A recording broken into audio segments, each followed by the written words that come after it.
نبیر محدث اعظم حضور سید عربی میاں صاحب قبلہ، محسن اعظم مشن کے فاؤنڈر سید حسن عسکری اشرف صاحب قبلہ، محسن اعظم مشن آل انڈیا کے صدر حاجی ابراہیم بھائی وڈیا والا صاحب، آل انڈیا سیکریٹری حاجی منیر احمد صاحب، مشن کے تمام ذمہ داران، علماء کرام اور سامنے بیٹھے سب سوام، السلام علیکم ورحمۃ اللہ وبرکاتہ۔ السلام ورحمۃ اللہ وبرکاتہ۔ دوستوں اور بزرگوں، میں آپ کے سامنے ہمارے فاؤنڈر حضور فاضل بغداد کا ویژن، جو ایسے چھوٹا ہے لیکن بہت بڑا ہے، اس کو رکھنے کی کوشش کروں گا۔ قومیں نہ تو اداروں سے بنتی ہے، نہ سوسائٹی میں ہونے والے جو بھی جذباتی کام ہیں، یا تو ایسے کام جو مومنٹ پر مومنٹ قوم کو کچھ کرنے کے لیے بیدار کرتے ہیں، اس سے قومیں نہیں بنتی۔ قومیں بڑی بڑی یونیورسٹی بنانے سے نہیں بنتی۔ کسی بھی قوم کا مستقبل اس چیز پر نربھر کرتا ہے کہ اس کا کیریکٹر کس طریقے سے آرگنائز کیا گیا ہے۔ یہ محسن اعظم مشن کی جو بھی ایکٹیویٹیز ہے، الحمدللہ وہ شاندار ہے، جسے ہر طرح سے سراہا جاتا ہے، لیکن یہ ایک ایسی بیماری ہے جو سماج کے اندر پھیلی ہوئی ہے، جس کا چھوٹا سا علاج محسن اعظم مشن ہے۔ حضور فاضل بغداد کا ویژن یہ ہے کہ ان بیماریوں سے بچا جائے، پرہیز کیا جائے۔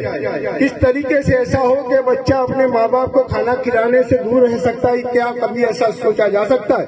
ایک مسلمان بستی میں کبھی ایسا سوچا سکتا ہے جسے اللہ کے رسول صلی اللہ علیہ وسلم نے ماں باپ کی خدمت کا جذبہ دیا، قول دیا، پھر بھی وہ بچہ نبی کا کلمہ پڑھنے کے باوجود اپنے ماں باپ کو بھوکا چھوڑ دے؟ کیا یہ ہو سکتا ہے کہ پڑوسی بھوکا رہ جائے اور ہم کھانا کھا لیں؟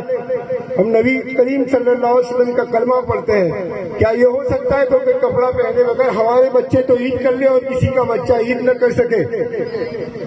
کیا یہ کبھی ہو سکتا ہے کہ ہمارے بچے یونیورسٹی کالجز میں پڑھے اور کسی کا بچہ اسکول میں جا کر قانونی تعلیم نہ لے سکے؟ اگر ایسا ہوتا ہے تو یہ ایک صحیح بات ہے کہ کیا ہم اپنے نبی کریم صلی اللہ علیہ وسلم کے بتائے ہوئے راستے پر چل رہے ہیں کہ نہیں چل رہے؟ مطلب یہ ہے کہ قومیں بنانے کا جو طریقہ ہے، اس کا ایک واحد راستہ قوم میں بیداری لانا، اسے ایجوکیٹ کرنا، اسے نبی کریم صلی اللہ علیہ وسلم کی صحیح تعلیم کو اس تک پہنچانا ہے۔ اس مشن کو لے کر حضور فاضل بغداد پورے ہندوستان میں چل رہے ہیں۔ انشاءاللہ تعالی محسن اعظم مشن کی یہ جو بھی کام ہے، وہ چھوٹے چھوٹے ستاروں کی مانند ہے، اس کی اثر ہے، اس کی ضرورت بھی ہے، لیکن ان قریب محسن اعظم مشن جو اپنا اصل ویژن ہے، جو ان بیماریوں کو ختم کرنے کے لیے جو ایک فائنلی علاج لے کر آ رہا ہے، وہ ایجوکیشن پروجیکٹ ہے، جس پر مشن کی ٹیمیں کام کر رہی ہے۔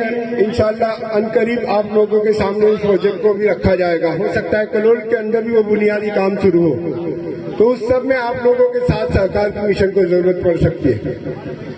دوستو، محسن اعظم مشن آج 5واں سال چل رہا ہے۔ بہت ساری مشکلوں کے باوجود بھی محسن اعظم مشن کی اشرفی ٹفن سروس نے وہ عزت پائی کہ آزاد بھارت کے اتہاس میں پہلی بار ایسا ہوا کہ گجرات سرکار میں کسی مسلم سنستھا کو ایوارڈ دیا گیا، وہ اشرفی ٹفن سروس کو ملا تھا۔ الحمدللہ کورونا کال میں جو خدمت کی گئی، اس کے باوجود بھی بہت سارے ایسے کام ہیں، انگلت کام ہیں، جنہیں گنانا آج کے موقع پر میں یہی سمجھوں گا کہ سب سے بڑا کتاب ہم سننے جا رہے ہیں وہ ہمارے سرپرست کا ہے۔ تو آپ سب سے میری بہت دبانا گزارش ہے کہ انشاءاللہ محسن اعظم مشن جب کبھی بھی آپ کو کوئی اپیل کرے، آپ اس میں لبیک کہتے ہوئے اس کی مدد کریے۔ السلام علیکم ورحمۃ اللہ وبرکاتہ۔